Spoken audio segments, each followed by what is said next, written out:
Baik, kita nak sambung pada perkataan atau kalimah wassalatu wassalam. Waw yang pertama tu dekat wassalah tu, waw tu dipanggil waw istinaf, istilah dia. Itu bermaksud permulaan ayat. Permulaan ayat. Maknanya satu permulaan ayat yang baru. Kalau dalam kitab Jawi, selalunya mereka terjemah dengan perkataan bermula. Kemudian, tak apa, itu tak penting sangat. Itu saya beritahu je. Kemudian kalimah as-salatu. As-salah.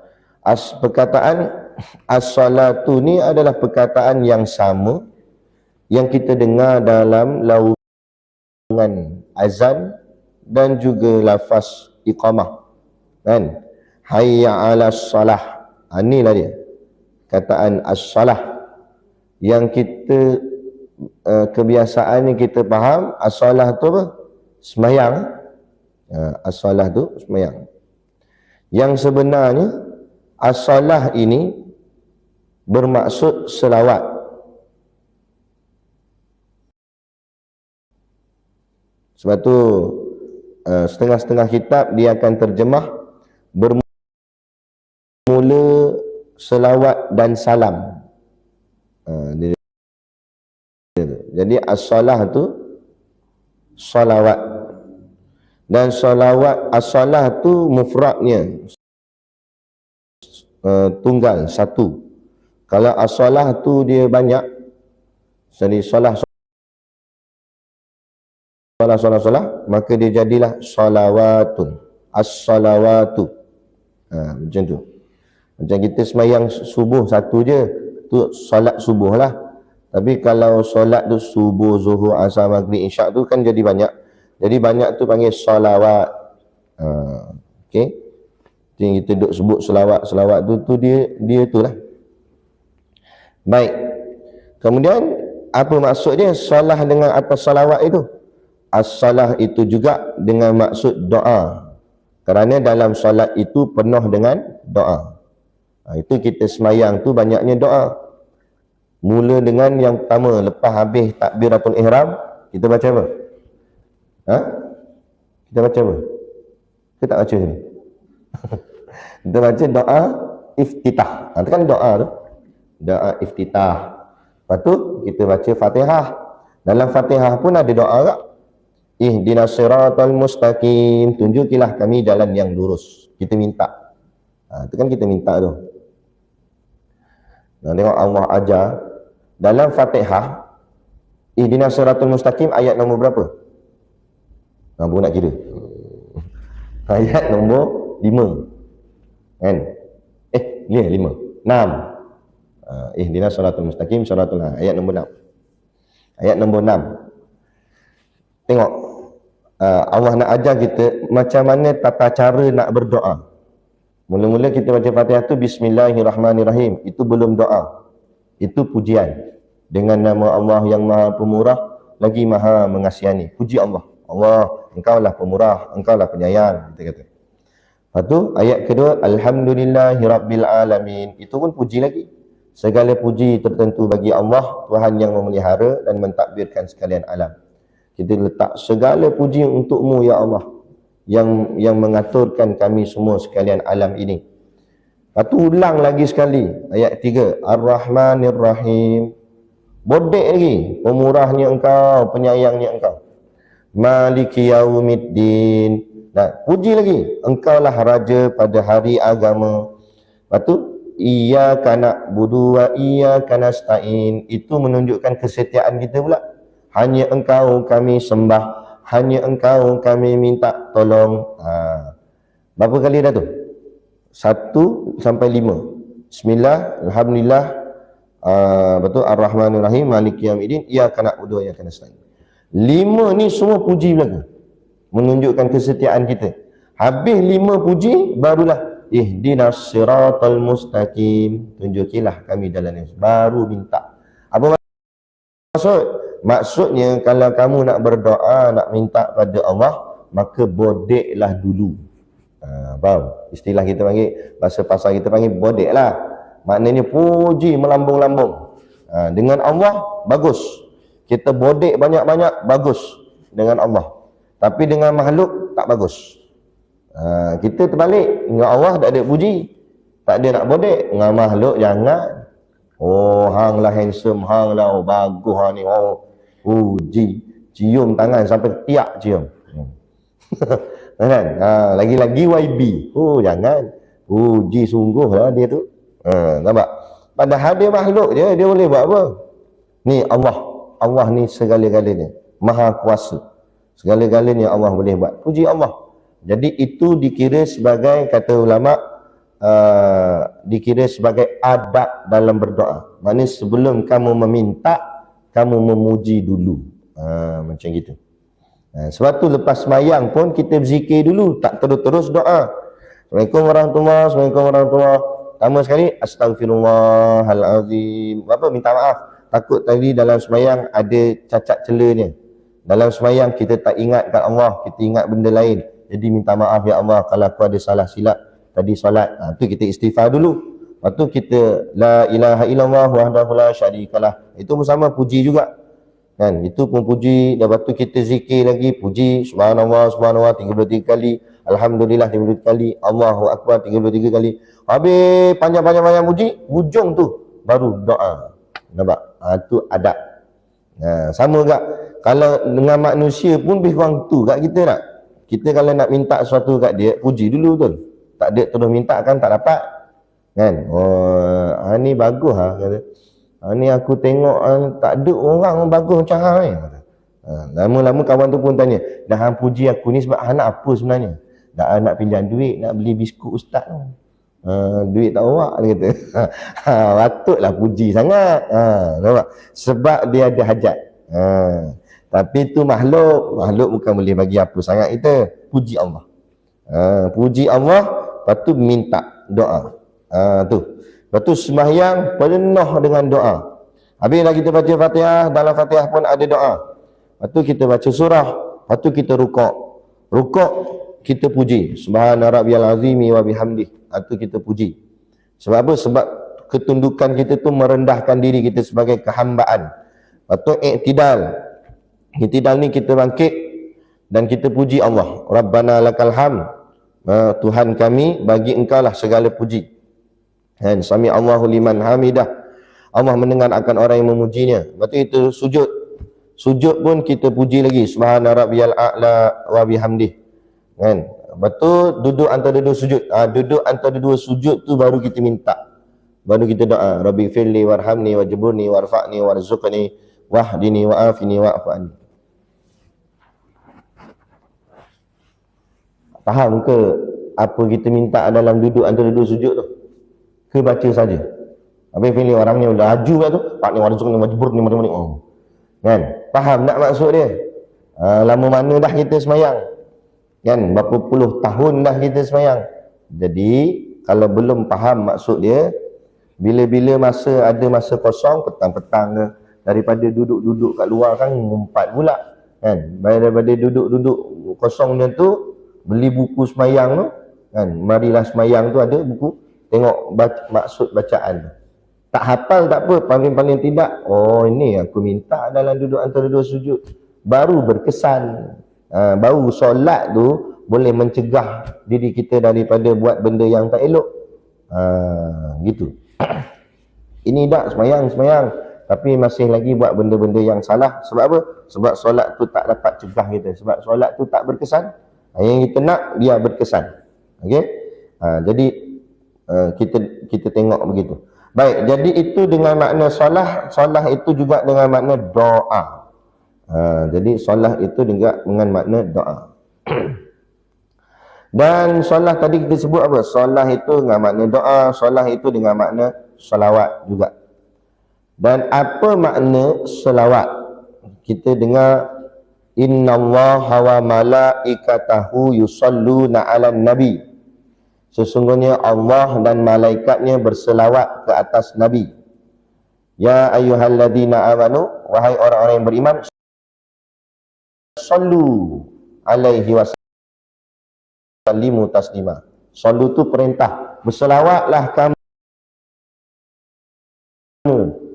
ke atas baginda Nabi kita Nabi Muhammad SAW, dan ucapkanlah salam sejahtera kepadanya. Jadi apa maksud dalam ayat ni, innallaha wa malaikatahu yusalluna 'alan nabi? Sesungguhnya Allah dan malaikat berselawat ke atas Nabi. Allah pun berselawat, malaikat pun berselawat. Waktu Allah perintah pula, sallu alaihi wa sallimu taslima. Hendaklah kalian pun berselawat ke atas Nabi. Jadi ada 3 selawat di sini. Allah selawat, malaikat selawat, kita selawat. Adakah sama dan adakah beza? Jawapannya beza. Yang pertama, selawat Allah. Apa maksud selawat Allah? Jika selawat itu datang daripada Allah, maka ia bermaksud rahmat.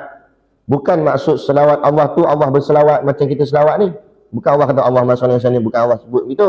Tapi maksudnya Allah, maksud selawat daripada Allah itu Allah memberikan rahmat. Apa maksud rahmat? Rahmat ialah kasih sayang.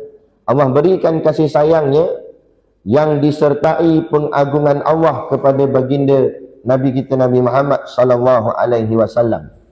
Jadi Allah melimpah dan mencurahkan rahmat Allah ke atas baginda Nabi. Dalam banyak-banyak Nabi, dalam banyak-banyak Rasul, dalam banyak-banyak makhluk keseluruhannya, yang paling dikasihi Allah tak lain tak bukan Nabi Muhammad sallallahu alaihi wasallam. Jadi nombor 1, kekasih nombor 1. Nabi Ibrahim kekasih Allah tak? Sehingga diberikan gelaran Khalilullah. Allah bagi gelaran kat Nabi Ibrahim Khalilullah. Khalil tu maksudnya kekasih. Masa dalam peristiwa Isra' wal Mi'raj, Allah tanya Nabi, kamu nak apa? Tanya Nabi kita, Nabi Muhammad, kamu nak apa? Nabi Muhammad tak minta terus, tapi Nabi kita dia sebutkan apa yang Allah beri pada Nabi-Nabi yang lain. Nabi Muhammad kata, engkau beri kat Nabi Ibrahim gelaran yang tinggi, iaitu Khalilullah, yakni sebagai kekasihmu. Nabi Muhammad sebut itu. Bila dah habis Nabi kita sebut, Allah jawab, untuk engkau wahai Muhammad, aku beri gelaran Habibullah, yakni lebih kasih aku terhadap kamu. Yakni kata ulama, antara makam Khalil dengan makam Habib, Habib tinggi lagi. Maknanya Nabi kita lebih lagi dikasihi oleh Allah Subhanahu wa ta'ala. Tu. Jadi kalau Nabinya paling dikasihi, apa saja yang bersangkut paut dengan Nabi itu juga yang paling dikasihi. Apa maksud? Kalau Nabi Muhammad Nabi yang paling dikasihi Allah, berarti umatnya umat Nabi Muhammad adalah umat yang paling dikasihi Allah. Yang ni yang menyebabkan banyak orang-orang terdahulu, Nabi-Nabi terdahulu yang ada sedikit cemburu dengan umatnya Nabi Muhammad SAW, sebab dipilih Allah menjadi umat yang paling dikasihinya. Gitu. Nabi Ibrahim pun pernah sebut, Nabi Ibrahim kata, jadikanlah aku Nabi yang akhir zaman tu, Nabi yang paling dikasihi Allah. Allah kata, aku dah siapkan dah Nabi Muhammad sebagai kekasih aku, dan dialah Nabi di akhir zaman, Nabi yang terakhir. Kan selalunya yang last ni kan yang paling disayang. Macam kita dalam keluarga kan, anak paling bongsu, anak paling manja lah. Ini Nabi paling bongsu, Nabi paling last. Nabi ni paling kasih, paling dimanja. Jadi apunya Nabi Ibrahim minta, Allah kata dah, aku dah siapkan Nabi akhir zaman itu Nabi Muhammad SAW. Kalau begitu, jadikanlah aku umat daripada Nabi itu. Allah kata, aku juga sudah siapkan umatnya. Nah, kalau begitu kata Nabi Ibrahim, jadikanlah namaku disebut oleh umat itu. Maka jadilah kita membaca yang disebut sebagai selawat Ibrahimiyah. Apa tu selawat Ibrahimiyah? Siapa tahu? Selawat Ibrahimiyah. Kita nak bagi package percutian. Betul. 3 hari 2 malam di pondok kami. Selawat Ibrahimiyah, padahal kita selalu buat dah. Tapi kadang kita tak tahu nama dia. Yang kita baca dalam tahiyat akhir tu. Allahumma salli ala sayyidina Muhammad wa ala ali sayyidina Muhammad kama sallaita ala sayyidina Ibrahim wa ala ali sayyidina Ibrahim. Jadilah umat Nabi Muhammad ni selalu sebut nama Nabi Ibrahim. Gitu. Jadi beruntung kita ni menjadi umat kepada Nabi kita Nabi Muhammad sallallahu alaihi wasallam. Walaupun kita lambat keluar kat bumi ni. Dalam banyak-banyak manusia kita antara yang hujung-hujung dah. Kena pula kita lagi hujung. Nabi Muhammad pun kita tak dan jumpa. Tahu-tahu hujung-hujung nak keluar Dajjal dah. Kan? Tu konsert Coldplay hari tu. Ada simbolik Dajjal tu. Sekarang ni banyak ni simbolik Dajjal. Hati-hati. Kan? Dia pakai kostum lepas tu dekat kostum tu mata satu. Tu apa dia nak maksud? Ni buat Dajjal belakang ni. Lepas tu kita pergi sambut. Bodoh betul. Aduh. Disambut pula, panggil buat konsert pula. Penuh satu stadium. Saya tengok penuh betul. Atas bawah sampai kat padang semua penuh. Bola tak penuh macam tu. Ini lagi penuh. Oh, gila-gila. Yang dapat masuk nangis-nangis. Rasa bertuah sungguh. Kan? Lepas tu ada pula seorang pimpinan dalam negara nak mengucapkan Alhamdulillah konsert Coldplay berjalan dengan baik. Alhamdulillah. Apa jawab gitu? Atas jalan maksiat. Lepas tu ada gak yang tanya Ustaz, kalau saya nak pergi konsert Coldplay ni boleh tak jamak kasar? Jamak kasar apa maksiat dah? Boleh. Aduh, ya Allah. Inilah jadi apa nak jadi. Tolonglah kita jaga diri kita dan jaga ahli keluarga kita, anak-anak kita. Tak usah terlibat benda-benda macam ni. Ini semua ni akan membawa kepada geng-geng Dajjal. Ni hati-hati. Ni banyak ni zaman kita hari ni. Di simbolik mata banyak. Dia pun usahakan mata. Kalau tak percaya kan, cuba tengok duit $1 US dollar. Bukan duit orang lain, duit US dollar. Tapi yang $1 ni, 1 USD. Kalau ada lah dapat tengok kertas 1 USD, dekat duit tu ada lambang, ada logo piramid. Ada logo piramid. Soalan, bila pula piramid ada dekat Amerika? Piramid kat mana? Piramid kat Mesir. Apa yang dia pergi letak gambar piramid? Kenapa dia sanjung sangat piramid? Piramid tu siapa buat? Kenapa dia sanjung Firaun? Sebab geng dia dah. Itulah anak keturunan Firaun. Geng-geng Amerika ni, anak presiden dia apa semua tu, semua anak keturunan Firaun. Dan keturunan Firaun itulah antaranya yang pemuja Dajjal. Kan? Ni sampai ke hari ni dia ada simbolik dia. Hati-hati. Jaga-jaga. Lagu-lagu dan sebagainya semua ada. Balik ke kita ni. Mana tadi?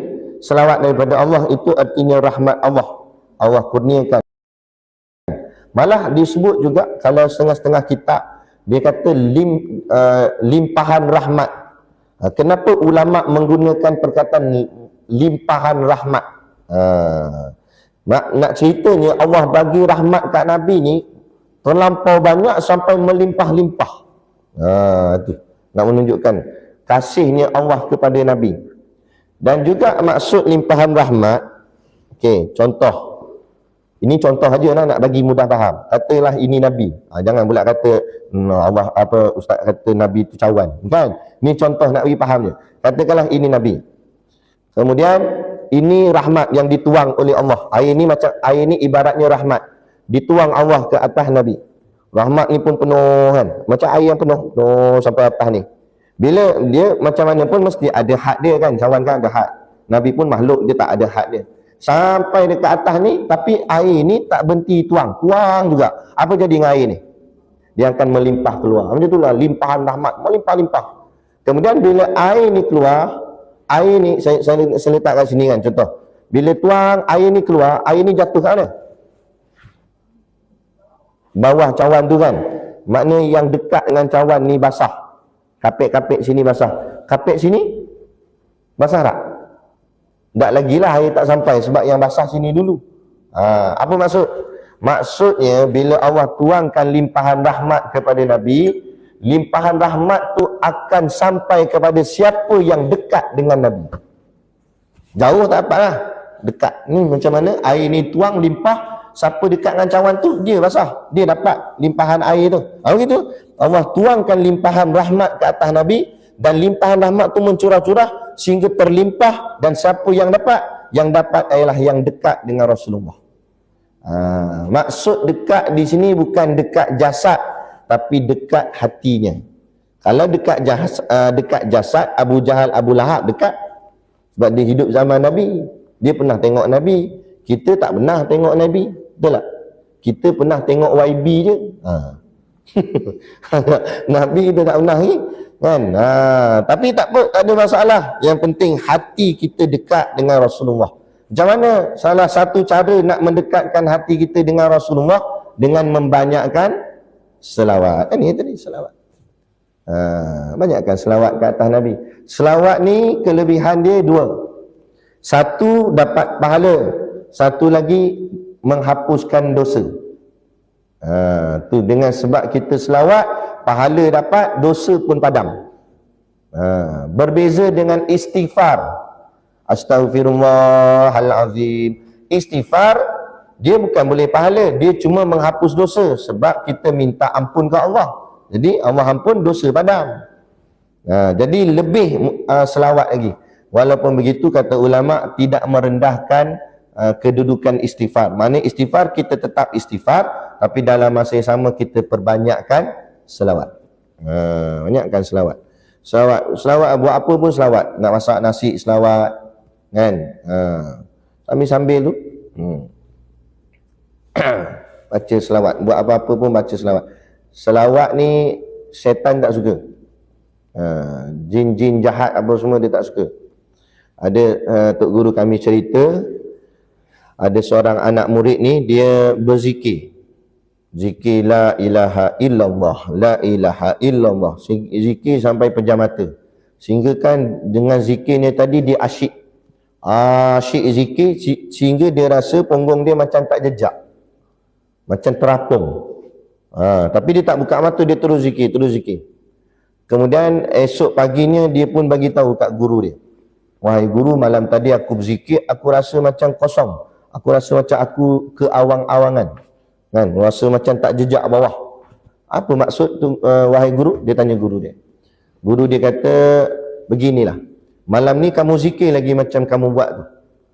Kemudian kalau kamu rasa kamu berada ke awang-awangan tadi tu, maka kamu berhenti sekejap zikirmu, kemudian kamu selawat. Kamu tengok apa akan jadi. Baik, dia kata, dia cubalah. Malam tu dia zikir. Zikir penuh asyik, la ilaha illallah, la ilaha illallah. Sampai tiba-tiba dia rasa macam dia terangkat. Tak jejak bawah dah. Dia pun teringat pesan guru dia. Dia stop kejap zikir dia. Dia pun selawat. Allahumma salli ala Sayyidina Muhammad wa ala ali Sayyidina Muhammad. Dum, jatuh.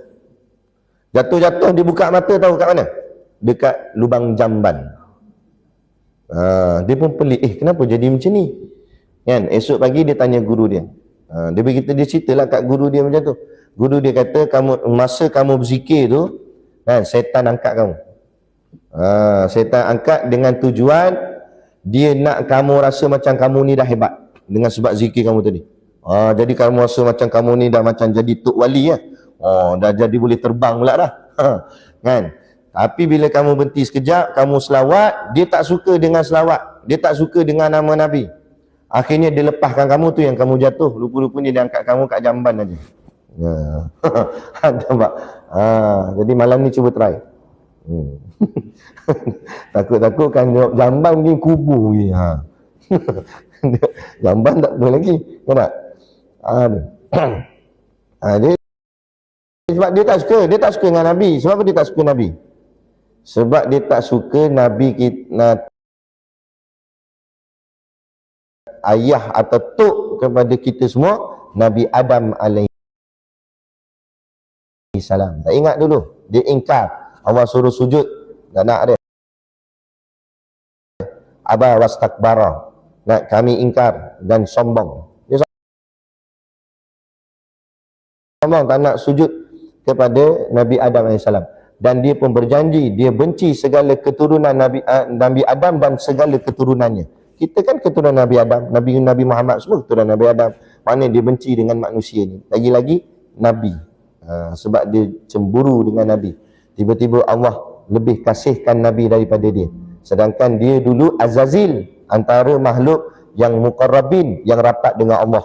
Tiba-tiba bila Allah cipta manusia, Allah lebih kasihkan manusia, yakni Nabi kita Nabi Adam AS. Maka atas cemburu itulah dia kata dia tak nak, orang cakap apa, sujud kepada Nabi Adam. Sujud di sini bukan makna sembah, tapi makna hormat. Dia tak nak hormat. Lepas tu dia tak suka. Sebab tu ulama-ulama menggunakan selawat sebagai kaedah rawatan. Lepas tu kalau kita rawat apa-apa ruqyah, perubatan Islam, orang tu kena saka jin ke apa ke, selawat. Nak baca, nak makan ubat, dia suruh selawat.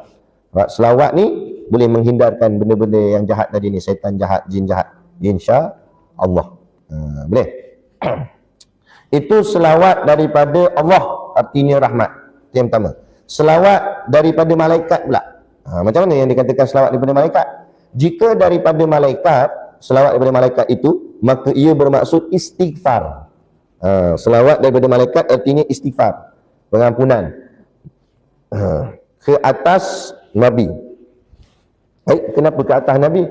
Nabi mana ada buat dosa? Nabi kan maksum, mana ada dosa? Maksudnya ke atas Nabi itu ke atas kerisauannya Nabi. Nabi memang tak buat dosa, tapi yang buat dosa tu umatnya Nabi, kita semua. Nabi kita ni, walaupun Nabi tak buat salah, Nabi tak buat dosa, yang buat dosa kita. Tapi yang paling risau bukan kita, Nabi. Nabi risaukan kita. Tak habis-habis sebutnya ummati, ummati, ummati, umat aku. Lagi-lagi umatnya yang dia tak sempat jumpa. Sahabat-sahabat Nabi, Nabi ada. Kalau sahabat salah, Nabi terus tegur. Tapi bila Nabi dah tak ada, Nabi risau, Nabi fikirkan, bagaimanalah nasib umat-umat aku. Dalam satu hadis yang ringkas saya ceritakan, Nabi kata, aku rindu kepada ikhwanku. Ikhwan ni maksudnya saudaraku. Aku rindu kepada saudara-saudaraku. Sahabat tanya, ya Rasulullah, kami ada di hadapan kamu. Nah, kalau kamu rindu, kami ada di depan kamu sekarang ni. Sahabat-sahabat Sayyidina Bakar, Sayyidina Umar, Sayyidina Uthman, Sayyidina Ali, dan ramai lagi. Nabi kata, tidak, kalian itu sahabat aku. Yang aku rindukan ni saudara aku. Jadi sahabat tanya, apa maksudmu? Siapa saudaramu? Kata Nabi, yang dimaksudkan saudara itu, mereka yang lahir selepas kewafatanku. Mereka tak pernah melihat aku. Mereka tak pernah dengar suara aku. Mereka tak pernah melihat wajah aku. Tapi mereka sangat mencintai dan merindui aku. Kalian boleh cintai aku, kalian boleh rindui aku kerana kalian melihat aku. Kalian duduk bersama denganku. Tapi mereka, hebatnya iman mereka itu, kerana mereka tak pernah berjumpa denganku, tak pernah dengar suaraku, tapi mereka sangat mencintai dan merinduiku. Malah ada di antara mereka, apabila disebut namaku, mereka akan menangis mengalir air matanya. Tak pelik ke tuan-tuan? Tuan-tuan pula, ibu-ibu. Tak pelik ke? Kan? Kalau kita termenung, lepas tu sebab nangis. Kenapa? Tak rindu kat mak aku kata. Tak apalah kita rindu mak kita, rindu ayah kita, sebab kita pernah duduk dengan mak kita. Kita tahu mak kita macam mana sayangnya kat kita. Kita biasa dapat pelukan mak kita. Jadi logiklah rindu tu, sebab kita pernah rasa. Rindu ni benda yang pernah rasa, kita rindu benda tu. Itu apa? Tapi yang peliknya, kita rindu satu benda yang kita langsung tak pernah tengok, tak pernah jumpa, tak pernah rasa. Tak pernah pun kita rasa Nabi peluk gitu. Tak pernah pun kita dengar suara lunaknya Nabi. Kan? Tak pernah.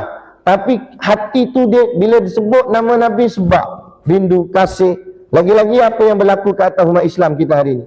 Saudara-saudara se-Islam kita di Palestin. Kita berkata, ya Allah, kalaulah Rasulullah ada lagi, Allah, Rasulullah melihat nasib umatmu ya Rasulullah di Palestin, adakah Rasulullah akan duduk diam? Dan kita fikir, kita menang situ. Jadi kita jadi rindu, cinta kat Nabi. Lagi-lagi pula kita pergi ke mengerjakan umrah, pergi Masjid Nabawi, lalu depan makam Nabi, kan? Terus tak terkata apa sebab. Dan saya bawa jemaah, ada satu orang lelaki ni. Dia tengok gaya dia memang di jenis, orang cakap apa, jenis kerah lah. Bukan jenis lembik-lembik ke apa, tak ada. Jenis biasa, jenis lasak juga. Kan? Dia pun excited. Dia first time pergi umrah. Kata, Ustaz, kat mana makam Nabi Ustaz? Dia juga, kita bawa. Masuk kat pintu Babu Salam. Kan, masuk kat pintu tu saya kata, okey, masuk sini, langkah kaki kanan, doa masuk masjid. Tenangkan diri, banyakkan selawat. Kat hujung tu nanti makam Nabi. Ada pagar warna hijau. Dia pun excited. Senyap, dia tengok, mata dia tak palih ke lain. Dia tengok pagar tu je. Sampai kat depan saya kata, inilah makam Nabi, di sebalik tirai hijau ni, di sebalik besi hijau ni, dalamnya ada jasad baginda Nabi SAW. Dan ketahuilah, siapa yang menziarahi Nabi ketika Nabi sudah wafat, sama tarafnya seperti ziarah Nabi ketika Nabi masih hidup. Bererti siapa yang pergi kat makam Nabi tu, Nabi melihat wajah dia. Nabi nampak kita sebenarnya, kita tak nampak Nabi, tapi Nabi nampak kita. Nabi tahu, oh dia datang. Dengar gitu, tak cakap banyak dah. Keluar habis air mata, prop menangis. Macam budak-budak nangis, Allah. Padahal saya cakap tadi, dia jenis orang yang orang cakap apa, orang yang kerah lah, orang yang, yalah, orang lelaki, kan jenis lembik-lembik. Tapi bila sebut Rasulullah, jatuh hati dia. Inilah dia. Satu nilai iman yang tinggi. Mana kita nak cari? Ni. Boleh rindu, boleh cinta.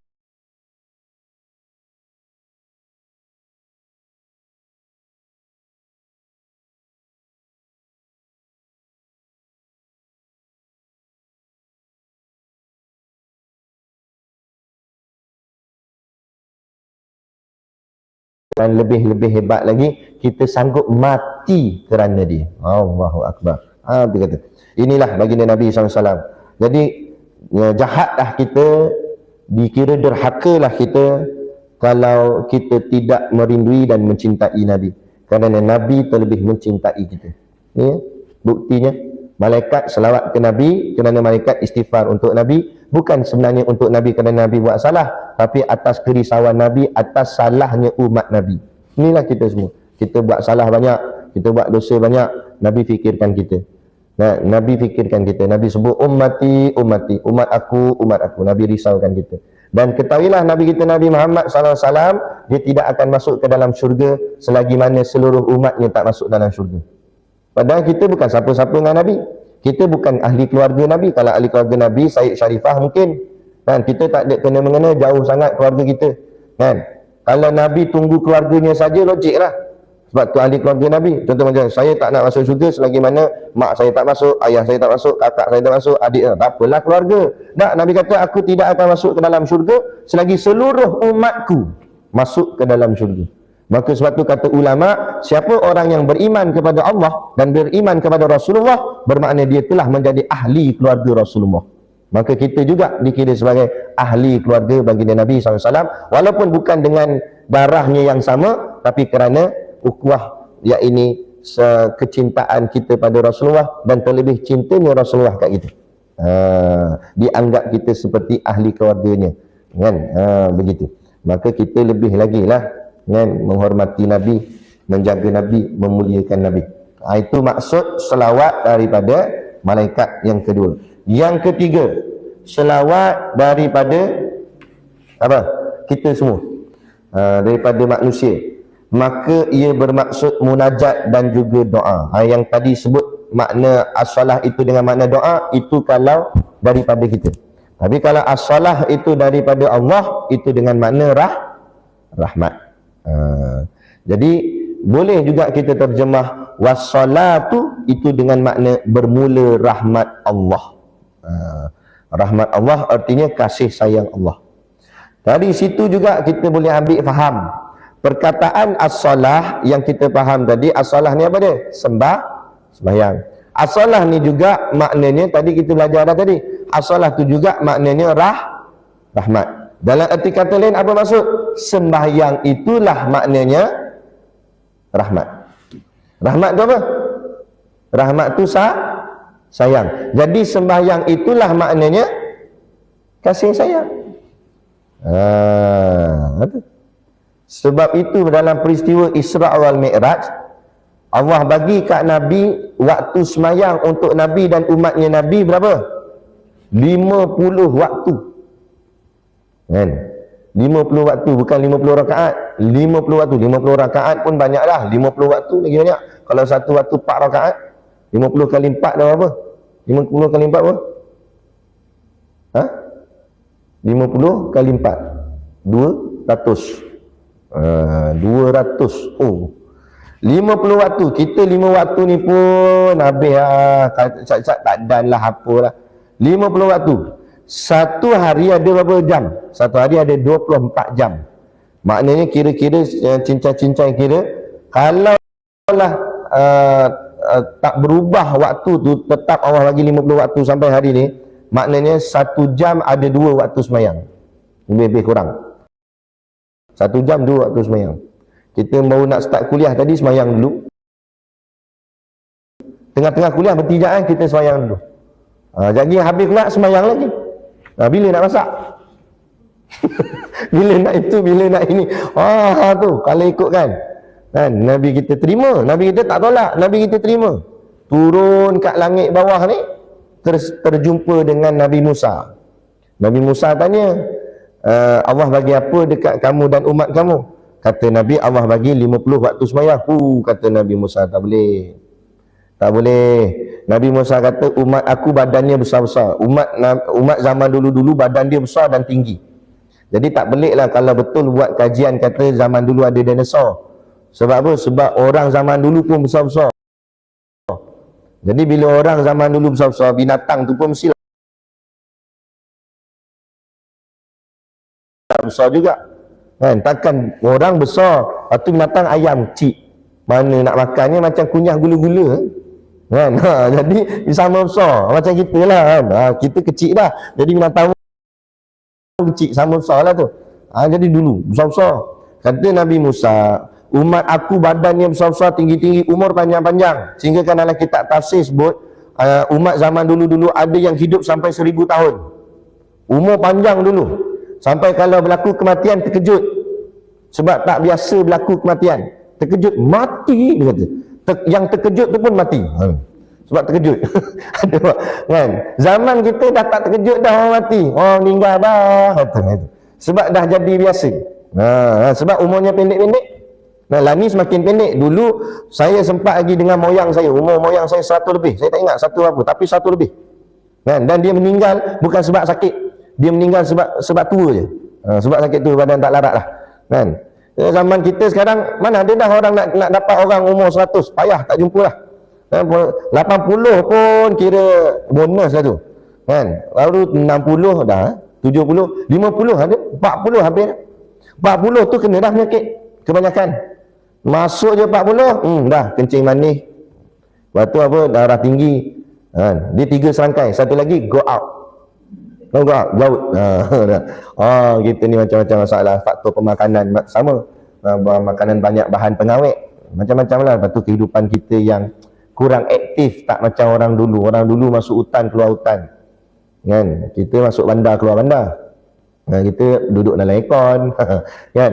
Ada orang dulu keluar peluh apa semua. Lepas tu dia orang kesihatan tu kuat lah. Itu dari sudut asbab ni. Tapi nak cerita, zaman dulu tinggi-tinggi, umur panjang-panjang, makin nak kiamat ni makin kurang. Umur makin kurang, kesihatan makin kurang, semua makin kurang. Nak banding dengan orang dulu. Jadi kata Nabi Musa, umat aku tinggi-tinggi, badan besar-besar, umur panjang-panjang, kuat-kuat. Walaupun macam tu, kalau Allah bagi 50 waktu, umat aku pun tak boleh buat. Gitu. Ini kan pula umat kamu ni kecil-kecil, lemah-lemah orangnya. Jadi saya umat kamu tak boleh buat ni 50 waktu ni. Nabi Musa kenal kita. Kan? Lepas tu macam mana nak buat? Kata Nabi, kamu naik atas balik, kamu minta ke Allah bagi kurang. Baiklah, Nabi Muhammad pun naik balik. Kan? Minta ke Allah, minta kurang. Allah kurangkan 5 waktu.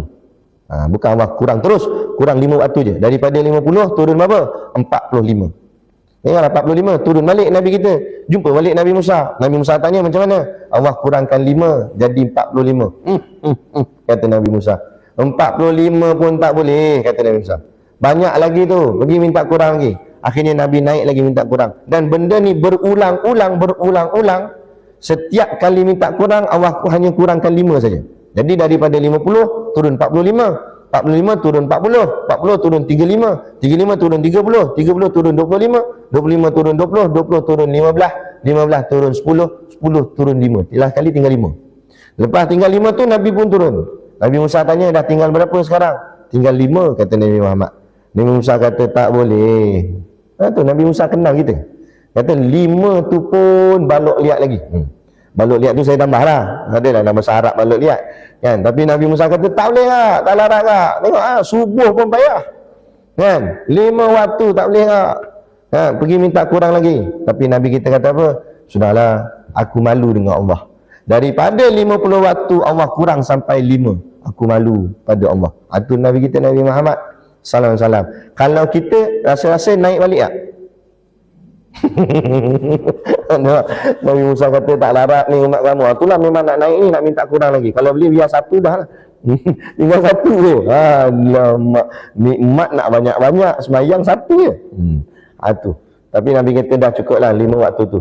Lepas tu bila Nabi nak turun, Allah pun berfirman pada Nabi. Allah kata, wahai Muhammad, walaupun aku kurangkan waktunya daripada 50, hanya tinggal 5, tapi pahalanya sedikit pun aku tidak kurangkan. Maka kata ulama, setiap waktu kita semayang mewakili 10 waktu. Mana tadi kita semayang subuh, pahalanya macam kita semayang 10 waktu semayang. Zuhur kita semayang pula 10 lagi. Jumlah kita semayang sehari semalam 5 waktu itu bersamaan pahalanya seperti semayang 50 waktu. Tapi jangan salah faham pula. Awak hang semayang subuh, subuh pun 10 waktu.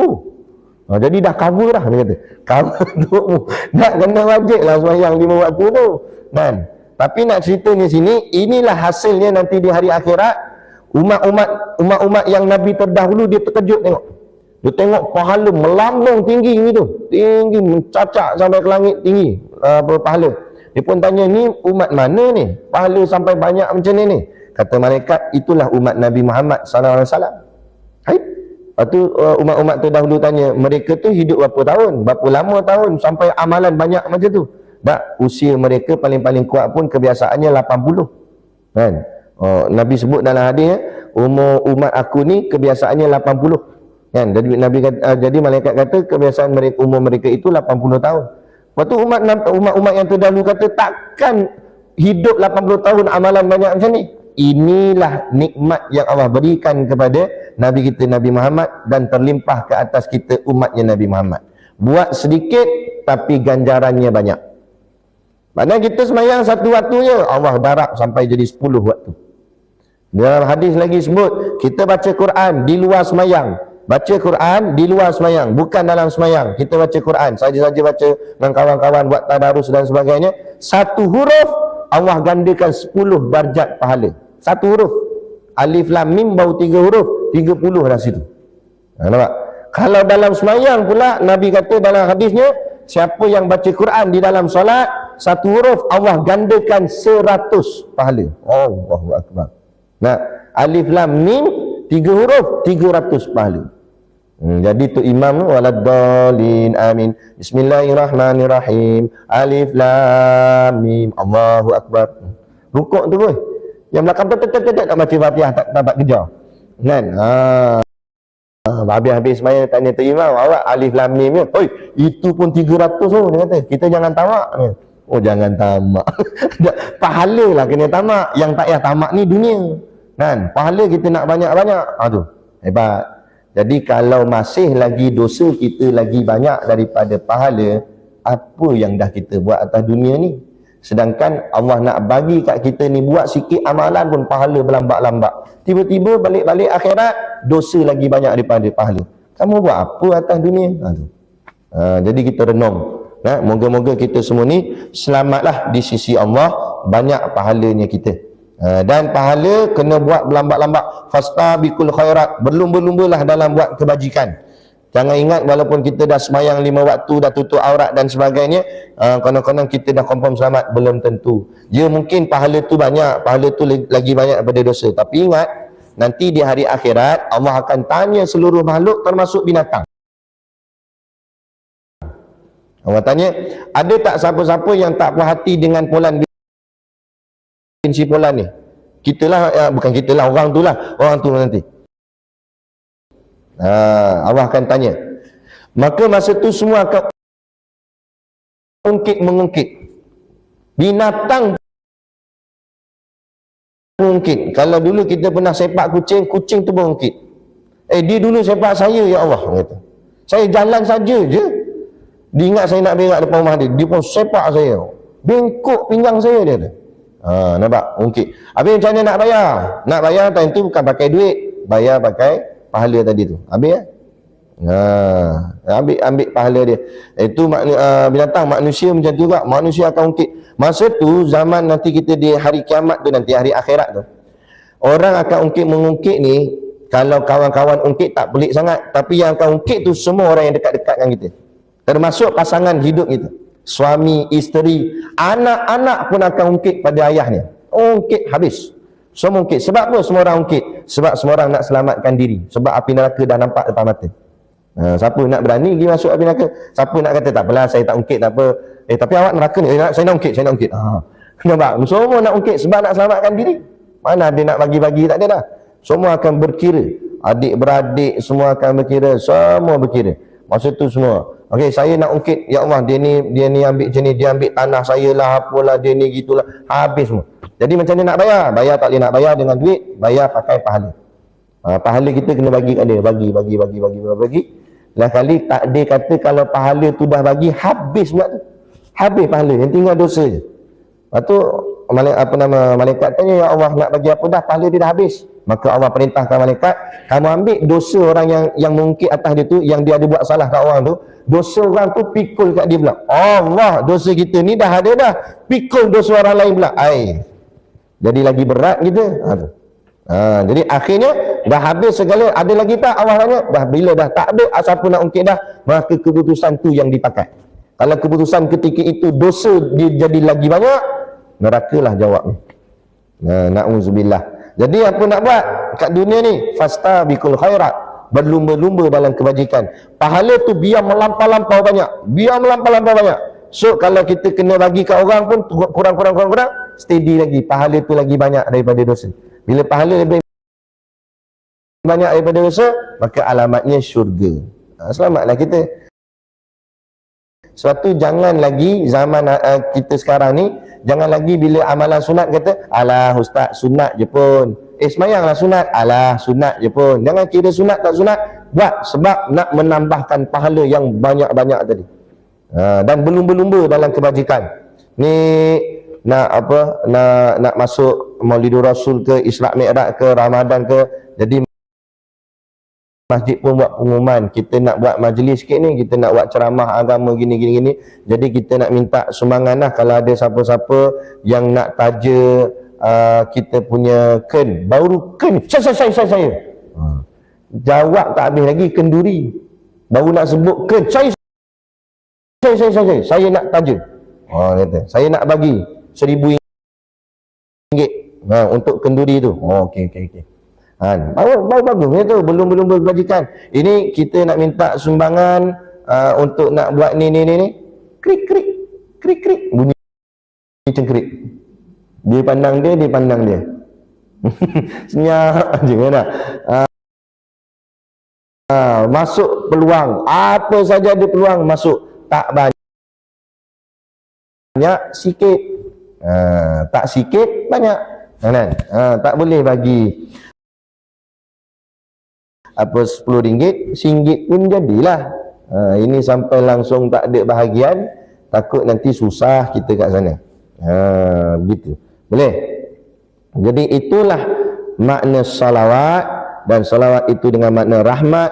Jadi Allah berikan rahmatnya kepada kita dalam rupa bentuk solat. Solat itulah rahmat yang kita semayang tu. Sebab tu semayang yang fardu 5, tapi semayang sunat banyak. Sehingga kan ulama ada mengarangkan kitab iaitu 101 jenis solat sunat. Maknanya banyaknya solat sunat. Jadi kalau kamu nak tambahkan lagi kasihnya Allah kepada kita, perbanyakkan dengan banyaknya solat sunat. Tadi masuk masjid, solat sunat tahiyatul masjid dulu. Buat apa-apa semua. Dan apa saja yang boleh mendapatkan pahala buat. Itu. Jadi solat itu dengan makna rahmat. Jadi nak tahu Allah sayang tak kat kita? Macam mana kita nak tahu Allah ni sayang tak kat kita? Kita tengok kita sayang tak dengan solat. Itu kata guru kami. Kalau kita kasih dengan ibadah, khususnya ibadah itu ialah solat, bermakna kasihnya Allah sangat juga kepada kita. Tapi kalau kita macam rasa jauh dengan solat ni, takut-takut Allah juga jauh dengan kita. Jadi macam ni nak betulkan balik? Betulkan solat kita tadi. Buat dengan elok-elok, tenang-tenang, jangan gopor-gapah, jangan laju-laju, semayang elok-elok. baca dengan penuh kefahaman. Macam saya sebut tadi, ada masa-masa kosong, tengok bacaan-bacaan dalam solat. Apa makna dia? Supaya kita boleh, itulah boleh menghadirkan khusyuk dengan kita hayati apa yang kita baca. InsyaAllah. Barulah insyaAllah kita akan jadi hamba yang terbaik di sisinya. Boleh? Jadi cukup sekadar itu pagi ni. Baru hurai as-solah aja. Wassalam belum lagi. Satu kataan je hari ni. Boleh? Ada satu tempat tu kuliah macam ni lah, Muslimat juga. Lepas tu dia kata, oh sikit no baca, bila nak khatam, dia kata. Kita ni bukan nak khatam, kita nak ilmu. Tak khatam pun tak apa, tapi ilmunya kita dapat. InsyaAllah. Jadi cukup sekadar tu dulu pada pagi ni yang dapat kita kongsi dan sampaikan. Moga-moga memberi manfaat kepada kita bersama. Kalau tak banyak pun, sikit pun jadilah, insya-Allah. Jadi cukup sekadar tu. Dan sedikit pengumuman saya nak kongsikan untuk makluman bersama juga. Kami ada menubuhkan syarikat untuk menampung dana-dana sekolah kami, pondok kami. Jadi kami buat syarikat yang menguruskan umrah dengan badal haji lah. Haji tak mampu lagi, badal boleh lah. Jadi kalau ada siapa-siapa yang nak ikut serta umrah bersama saya, tapi lambat lagi, bulan 2 tahun depan, umrah bulan 2 tahun depan, musim cuti sekolah. Jadi kalau ada siapa yang nak, bolehlah menghubungi kami ataupun anak-anak murid saya, ataupun mana-mana Ustaz Kiam ataupun Pak Su, Ustaz Firdaus pun boleh juga, mana-mana saja boleh, ataupun nak tanya-tanya dulu pun boleh. Itu satu. Yang keduanya, kita juga ada buat servis badal haji. Jadi kalau ada berlaku kematian dan ahli keluarga kita yang meninggal dunia itu belum sempat mengerjakan haji semasa hidupnya, jadi kita wajib membadalkan hajinya dengan cara kita ambil duit si mati sebelum difaraidkan, diasingkan untuk bahagian kos upah haji. Jadi saya dengan sahabat-sahabat saya, kita ada buat servis perkhidmatan tu. Tapi bukan saya lah yang pergi buat aja tu. Kita dekat sahabat-sahabat kita kat sana. Sebab kat sana diorang memang duduk sana dah. Jadi diorang tolong buatkan, insya-Allah, supaya menyelesaikan tanggungjawab rukun Islam yang kelima itu. Jadi kalau ada apa-apa, boleh nak tanya-tanya pun boleh berhubung dengan kami, insya-Allah. Jadi cukup sekadar tu, wabillahi taufiq wal hidayah. Wassalamualaikum warahmatullahi wabarakatuh. A'udzubillahi minasyaitonirrajim. Bismillahirrahmanirrahim. Alhamdulillahirabbil alamin. Wassalatu wassalamu ala asyrafil anbiya'i wal mursalin wa ala alihi wa sahbihi ajmain. Allahumma taqabbal minna salatana wa du'aana innaka antas samiul alim wa tub alaina innaka antat tawwabur rahim. Allahumma ja'al dinana dinan nabi Muhammadin sallallahu alaihi wasallam wa islamana islamal muslimin wa imanana imanal mu'minin wa salatana salatal khashiin wa a'malana a'malas salihin wa niyatana niyatal mukhlisin wa dhunubana ya Allah dhunubal mustaghfirin wa hayatana hayatal ulama wa mautana bimauti syuhada wa dikinal jannata ma'al anbiya'i alaihimus salatu wassalam. Rabbana atina fid dunya hasanah wa fil akhirati hasanah wa qina azabannar wa qina azabannar wa qina azabannar. Wassallallahu ala khairi khalqihi sayyidina Muhammad wa ala alihi wa sahbihi wa sallam. Subhana rabbika rabbil izzati amma yasifun wa salamun alal mursalin walhamdulillahi rabbil alamin. Amin ya rabbal alamin. Taqabbalallahu minna wa minkum.